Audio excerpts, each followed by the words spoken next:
Getty Remainers were out in force in Edinburgh today. The March for Europe saw large crowds gather to demonstrate against Westminster taking Scotland out of the EU, despite Scotland voting heavily in favour of Remain in the referendum.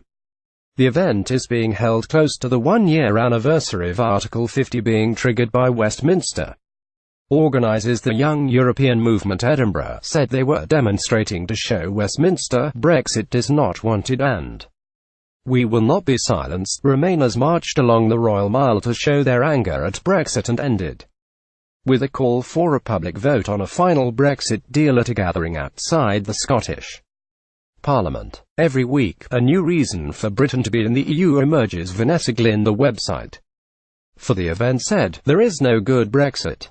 We are already feeling the Brexit squeeze, and Britain is becoming less great by the day. We need to show up and explicitly demonstrate that the anti-Brexit and pro-European sentiment is still strong in Scotland. This is our future at stake. This issue is far too big to be ignored and neglected. We need to do everything possible to show that we still care, and we are still here, protesting and ready to vote." At BBC World, the anti-Brexit demonstration in Edinburgh now. pic.twitter.com/8-4rw. Graham Dane. At Graham Dane, March 24, 2018. Duraso Javanami, president of Young European Movement UK, said, "The Brexit deal will be Britain's most significant international agreement in living memory. A pig in the poke is no basis for that. It is entirely justified to ask the people what they think of the deal.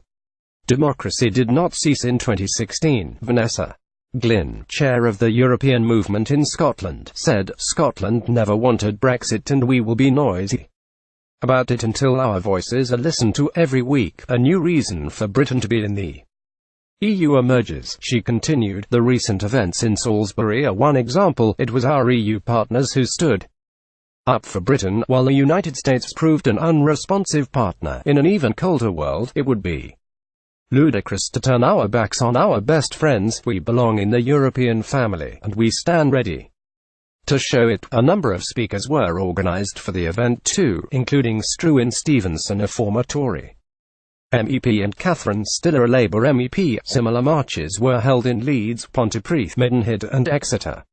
At the pro-EU, anti-Brexit march in Edinburgh, pic.twitter.com/NOCOH50DN, Thomas Widman. At Thomas Widman, March 24, 2018. Scotland demands a people's say on a final Brexit deal. Backing calls for tougher gun controls in America. Relatives of the Dunblane shooting victims joined protesters outside the U.S. consulate in the Scottish capital. The event was one of more than 800 being staged around the world to show solidarity with the March for Our Lives movement in Washington, D.C. The movement was set up after a crazed gunman shot and killed 17 students at Marjory Stone Mason Douglas High School in Florida.